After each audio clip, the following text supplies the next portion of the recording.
الركعة الثانية افتراsh, to lay the left one and sit over it in the second rak'ah. This is, we call it iftirash. When you put the left like this and the right is standing and sit down over the left. This is, we call it iftirash. This is also masnoon. Some ulama said al-isti'adha wajiba. Some said al-isti'adha sunnah. But the dalil of the wajiba is stronger more. فَإِذَا قَرَأْتَ الْقُرْآنِ فَاسْتَعِذْ فعل أمر. So more wujub than sunnah. What else? جلسة الاستراحة. ها؟ جلسة الاستراحة. جلسة الاستراحة بين الركعة الأولى بين الأولى والثالثة والرابعة. To sit down for a little bit after the first rak'ah, after the second sajda.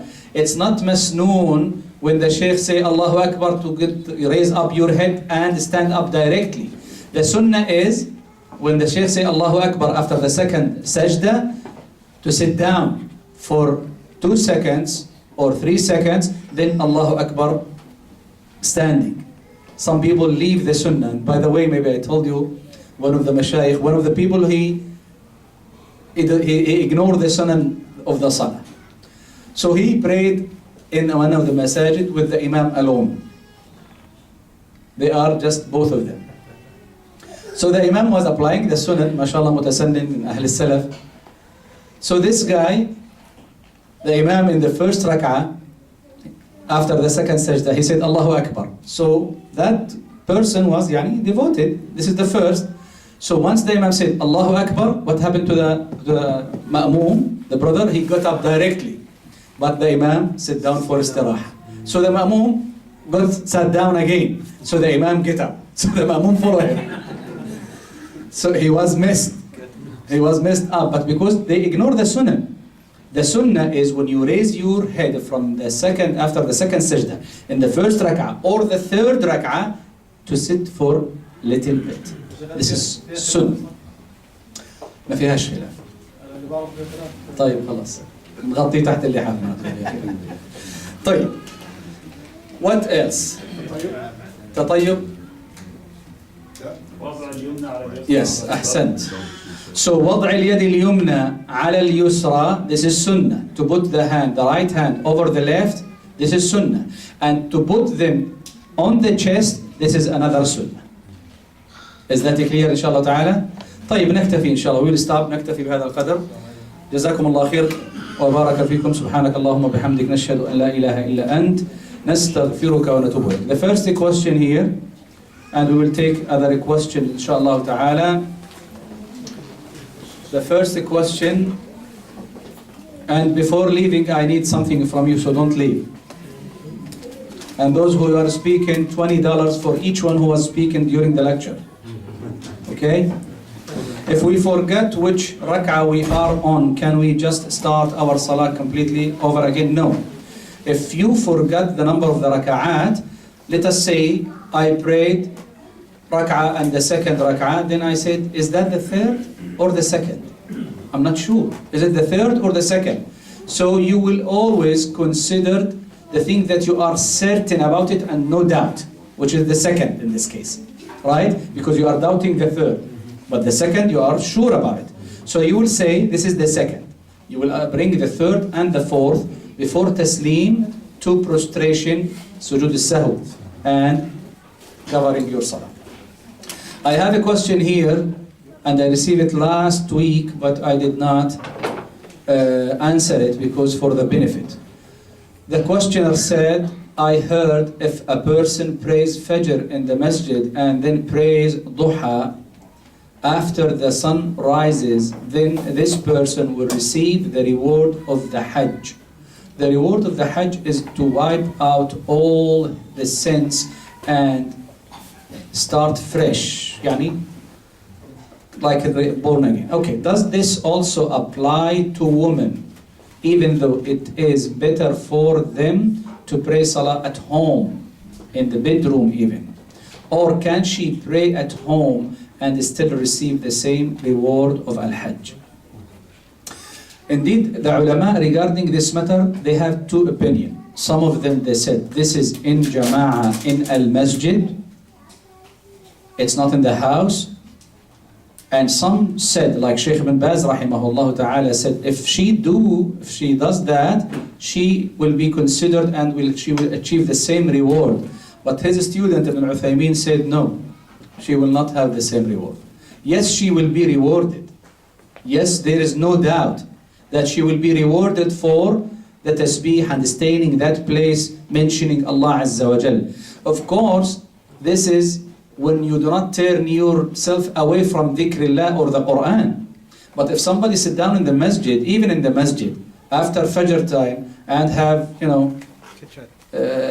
of chili, or of chilling, I don't know whatever, then start speaking about the dunya, so this will not give him the ajr or the reward. So you have to be involved in dhikrullah Azza wa Jal and the Quran. Anyhow, in spite of the argue or dispute of the ulama, we should not doubt that any khair, even if it is any goodness, any good action, even it is a small or minor one, if we do it with sincerity for the sake of Allah, you cannot imagine the reward of that thing. You will never imagine. This is why when أحد الصالحين سئل ماذا لي إن فعلت كذا وكذا قال إن كنت مخلصا فلا يعلم أجرك إلا الله. المهم تكون مخلاص يعني. If you are sincere doing the action, so inshallah you will be rewarded more and more. The second question, during Salah we do the Salah al-Ibrahimiyya. Why? There is a common and fast answer, because Rasulullah sallallahu alaihi wasallam did it, and he taught us that this is the Salah, how we should use it. Right? This is the easiest answer. As-Salah al-Ibrahimiyya. Ibrahim alayhi salatu wasalam considered the father of the prophets. And our Prophet sallallahu alaihi wasallam has his own lineage reaching Ibrahim alayhi salatu wasalam.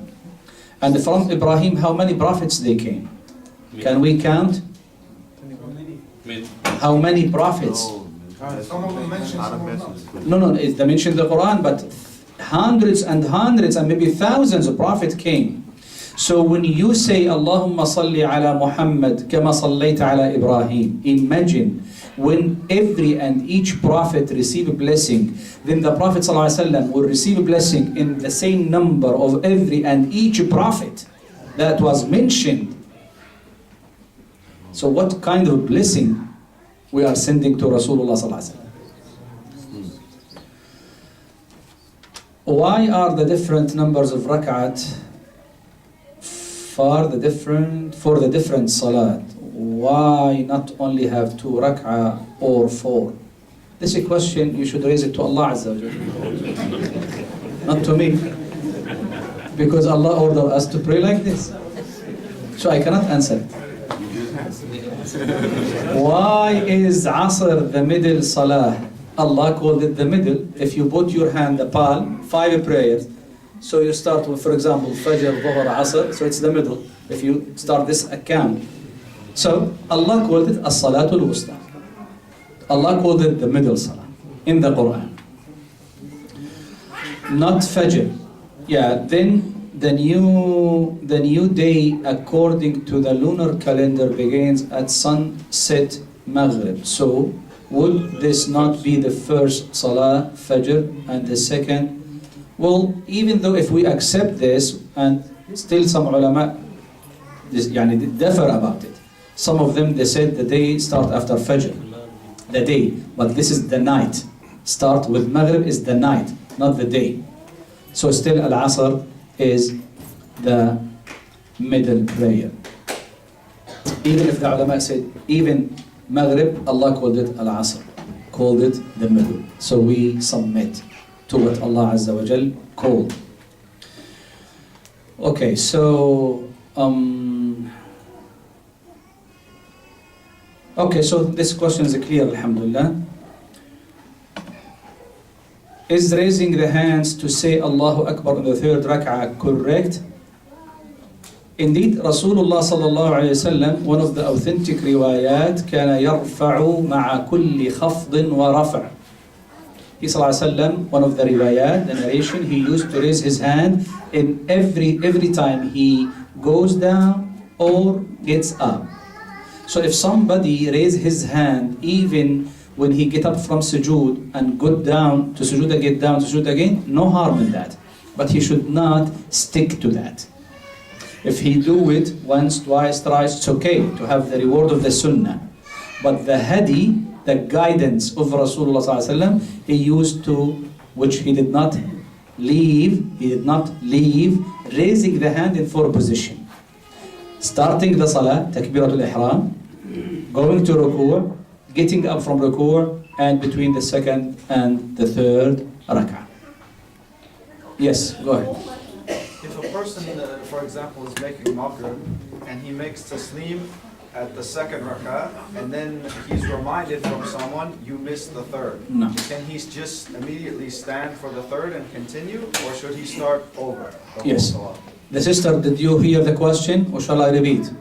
If somebody praying maghrib and in the second rak'ah he found himself making taslim in the second, so what he should do? And somebody remind him, this is, you made taslim, just you made 2 rak'ah. Should he stand up for the third, or should he start his prayer again? Well, what happened that Rasulullah ﷺ, as Imam Bukhari narrated, that he prayed with his companion صلى العصر ركعتين. He prayed Asr with his companion 2 rak'ah one day. And he made taslim after the second rak'ah. Then he was reminded, because one of the Sahaba, Dhul Yadayn, may Allah be pleased with him, Dhul Yadayn, the big palm. This is the nickname of that companion. He stood in the door and he said, shouting, happy, قصرت الصلاة. The salah was shortened, alhamdulillah. And he said, 4 now 2. So the Prophet heard that, and people heard that, and he asked sallallahu alaihi wasallam. They said, you just prayed 2 rak'ah. So he stood up, he faced the Qibla, and he said, Allahu Akbar. He prayed the third, the fourth. Then he made taslim. And in this case, after taslim, he made 2 sajda. After taslim in this case. So there is no need to repeat. If somebody shortened his salah and he remembered or was reminded by somebody else, so whatever the number of rak'at that you missed, just get up. Even if you talk, nothing will harm you. Go and for the third and finish your salah and nothing will harm you. بس يا شيخ إذا طال الفصل يعني لابد من يعني لو طال الفصل كم؟ لابد من إعادة الصلاة يعني أقصد كم الفصل لو طال؟ ساعة مثلاً. يعني ما الدليل على الربع ساعة؟ لا مثلا يعني أنا مش عارف أنا يستحب إذا طال الفصل يستحب له أن يأتي بالصلاة كاملة. نعم يستحب له. It's recommended if he remember after 30 minutes, for example, to repeat the whole salah on time. But if he miss it, so it's okay for him and nothing inshallah will harm him. Let me take a question from here and go back to you, brothers. Do we send the prayers upon Rasulullah during the first tashahhud or only in the last? Yes, in the first and in the last. He ﷺ used to send this blessing for in the first tashahhud, and we have a lot of proof regarding that. Yes, go ahead. You raise your hand? نعم. Yeah, تفضل. فضلتك يا شيخ قلت ان القيام يسقط في حالتين، في حالة عدم القدرة لمرض او غيره، او في نوافل السفر. نعم. يعني تقييد بنوافل السفر فقط وليست كل النوافل. نوافل السفر واي؟ لأن النبي صلى الله عليه وسلم كان يصلي النافلة على ناقته حيثما توجهت به. Because he ﷺ used to pray nafila in his she-camel wherever the direction that the she-camel took. And in another narration, sometimes he used to direct the she-camel to the Qibla, saying Allahu Akbar, then leaving the she-camel to take any direction that the she-camel wants. So he used to do that. Now, if somebody wants to pray nafila in residence, healthy, can he do that? Yes, he can. لكن أجر القاعد نصف أجر القائم. The reward of the one who prays sitting is the half of the reward of the one who prays standing. So if you want to do it, yes, you can do it. As a nafila, no problem. شيخ محمود عندي سؤال بس عندي تعليق قبل السؤال عن الصحابي رضي الله عنه اللي كان يحرس بالرسول صلى الله عليه نعم. وسلم. مش هذا مخالف للرسول لأنه المهمة تبعته إنه يحرس الجنود وراح يصلي لما اجتهد يعني هي مخالفة، هو ليس فيها عصيان، هو يعتقد أن الحراسة فيها خير واعتقد أن الصلاة فيها خير وقرأ يعني عرض له أن الأمر مستتب وما فيش حاجة وهدوء فصلى، لكن ما تعمد المخالفة. هذا قول واحد. نعم. The question about the companion who was praying and he received the arrows, when he started praying, is this considered disobedience? Because he should guard, not pray. I said, if somebody like this companion made his mind and he thought that everything is okay, so let me make my 2 rak'ahs, of course he did not intend to disobey. He did not have the intention. He thought that everything is quiet, okay, so let me use my time. And finally, completed the story as it is. So what's the question? زي صلاة العشاء مثلا احنا دخلنا والركعة الأولى فاتتنا. يوم نكون عشان نجيب الركعة اللي فاتتنا، هل احنا بنعيد الركعة الأولى يعني بنقرأ الفاتحة والسورة القصيرة ونجهر ولا بس نقرأ الفاتحة؟ العلماء على قولين في هذا، لكن الأرجح أنك تتم يعني الأولى فاتت تعتبرها وما أدركت يعتبر لك أولى وثانية مع الإمام، وما بقي لك الذي تأتي به هو تعتبر الرابعة في هذه الحالة. Let me translate it. If somebody prays Isha and he missed the first rak'ah, for example, tonight, so when the Imam makes taslim and he gets up to complete his salah to bring another rak'ah, is this rak'ah considered the first or the last for him? Some ulama said that it is the first, but the majority of the ulama said this is the last rak'ah, so you should not raise the voice, or even it's not wajib to recite something after the Fatiha in this case. Let me take this question here. Is wudu valid if we do wudu over a bandage, or should we remove the bandage? The bandage, which is when you use it to cover the cuts once? Yes, bandage. Yeah, bandage. Okay, so it is okay, because sometimes some people break their legs, their hands. So this is what we call al-masah, wiping. Al-jabira, al-mashu ala al-jabira, we called it. So it is okay to do al-masah over it if you think that this should remain because you need it. And there is a kind of pain, and it will make the thing easier to get more cure or fast cure, so no harm on you. You just wipe this area. Wipe it, not wash it.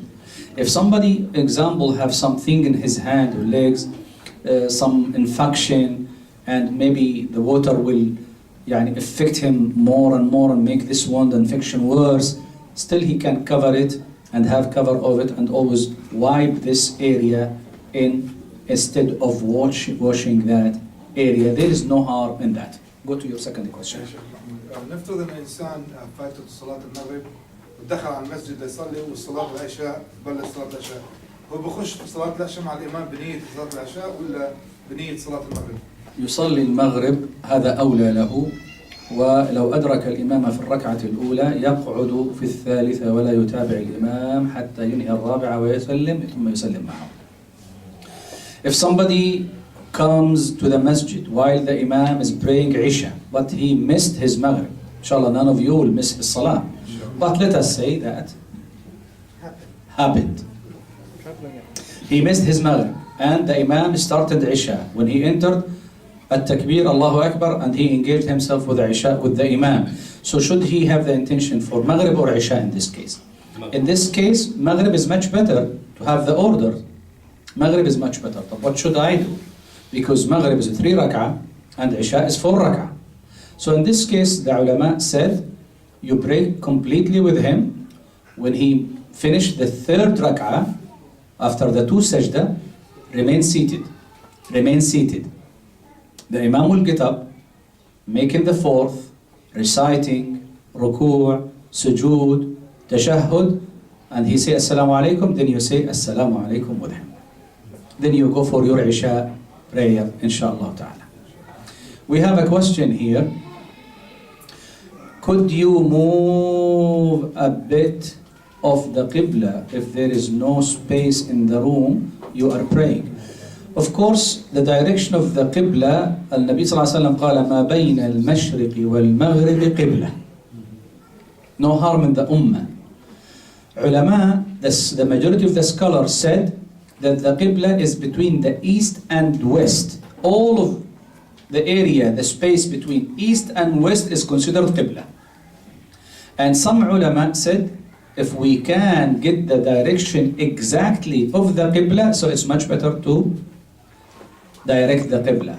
Of course, no doubt, whosoever see the Qibla, he have to direct to it. No doubt in that.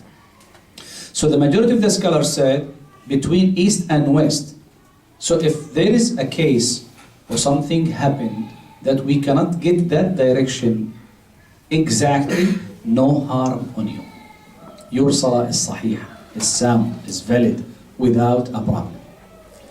طيب, before answering this question of Muhammad, because some people is getting out, can we call those who get out, because I need something from them, please. The Sheikh wants you. Tell them the Sheikh wants you. Go ahead with your question. You led some people in Salat, and after the Salah is done, you remembered the word على الوضوء. Yes. Do you make up only yours, or do you recall them all to make up their Salat?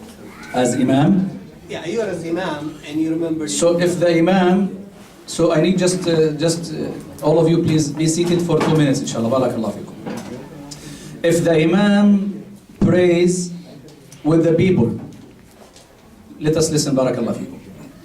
If the Imam prays, leading the Jama'ah, finish the prayer, and after people went to their home, he remembered that he does not have wudu, even the Imam. It happens or does not happen? It happens. We are human. Let us listen, brothers. Barakallah fikum. Barakallah fikum. Let us listen. Because this is what the shaitan wants from you. Distracted and speaking. So the question, if the imams prays and people pray behind him, then when the prayer finished, everybody went to his home, then the Shaykh said, Subhanallah, I did not have wudu even.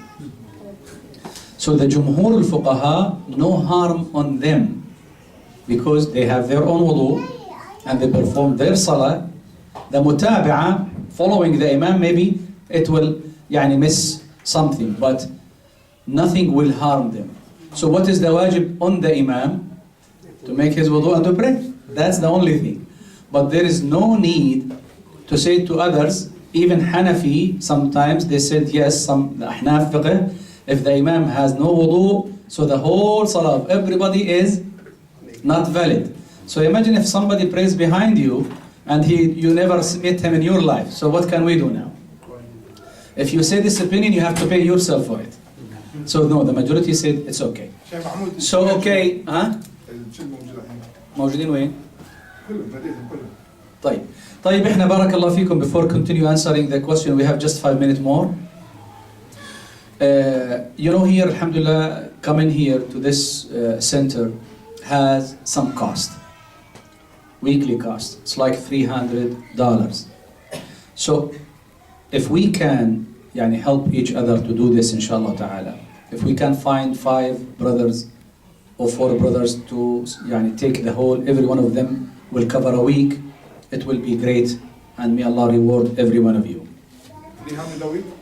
300. So if we feed, we have, okay, how much? 1 week. 1 week, mashallah, may Allah accept. Who else, inshallah? Let us take, or some sisters even, you are not excluded, sister, because you want equality. So okay. So who else, inshallah? We have one brother that he will cover 1 week. We have another brother, may Allah accept from you, to cover another week. 2 more weeks, inshallah. We have a brother who will cover the 3rd week, and we have a brother who will cover, alhamdulillah. May Allah accept from all of you, inshallah ta'ala. So brother Abdullah Hussein, he is the one who is in charge. Barakallah fikum, you can give him whatever you want to give. May Allah bless all of you. طيب, let us take just 2 questions and we will finish. The first question At what age can my son be my imam in salah? 6 years, 7 years, if you know the ahkam of tahara and you know how to recite, mashallah. إمامة الصبي جائزة بسنة النبي صلى الله عليه وسلم. The imamah for the boy المميز, الطفل المميز. If the kid مميز, you know what مميز? To know that this is a man, this is a woman, this is a dog, know the things. This is called it مميز. So if he know how to recite, have some ahkam, it's okay for him to lead the prayer and no harm. And this happened in the time of Rasulullah sallallahu alaihi wasallam, when a group came to Rasulullah delegation, and the one who was having more Quran, memorizing the Quran, was the boy. So he appointed him to lead the prayers, and he was leading the prayers in that age. Nowadays, because people do not do the sunan, if you do this in the masajid, they will maybe kill that boy. Especially the elder, with my respect to the elders. How come a boy such and such will lead us? What's wrong in that? What's wrong in that? This is deen. This is not desires. It is what culture, not cultures. This is deen. If he knows, he is the one who has the right to lead the prayer. So there is no harm in that. The last question, inshallah.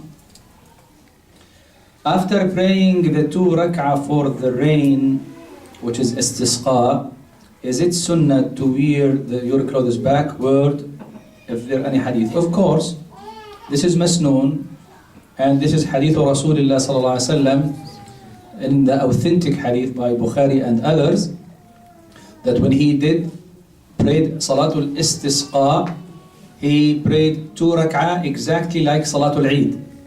7 takbirat in the first, 5 takbirat in the second, then he finished and he delivered a khutbah. And he turned his clothes during making the dua. He put the left side in the right and the right in the left. Means he put it in the other way, backward. So is it sunnah? Is it sunnah? What does that mean? You know, Salatul Istisqa, this is why the scholar said that Salatul Istisqa is sunnah, right? And brothers, kids, sisters, but except the young one, if they are not well covered, or if they do not have makeup or perfumes, then if they have this, they should not participate in the salah. Why they should not participate? People, when it's dry, there is no rain, they start going to a place little far away from the cities and asking Allah with humbleness, because they are so poor in that need to Allah to give them the rain. But if they go with women with perfume or makeup or not proper hijab, so this is disobedience. And with disobedience, there is no way to have what Allah has. ما عند الله لا ينال إلا بطاعته. Whatever Allah Azza wa Jal has, you cannot achieve it except by acts of obedience, not with disobedience. So it is masnoon, right? To turn the clothes backward, it is masnoon. This is the first form of making istisqa. The second form, the imam in the member, he only, without making a prayer, in the member, making dua. And this is the only time where the imam can raise his hand in dua if he makes dua istisqa. The only. It's not allowed in Jum'ah for the imam or the ma'moom to raise the hand. It's not sunnah for the imam or the ma'moom in Jum'ah only to raise the hand. But in istisqa, Rasulullah sallallahu alaihi wasallam, when he made a dua, Anas said, he raised his hand till the white color of his armpits was shown. He raised it so high, means asking Allah Azza wa Jal to support them and to give them rain. This is the second type. The third type is making individual dua to Allah Azza wa Jal to give us the rain. Remember this, whatever you need from Allah, you can achieve it based on obedience. May Allah guide all of us, and may Allah make all of you among those who hear the words and follow the best of it. وصلى الله وسلم وبارك على نبينا محمد وعلى آله وصحبه وسلم والحمد لله رب العالمين.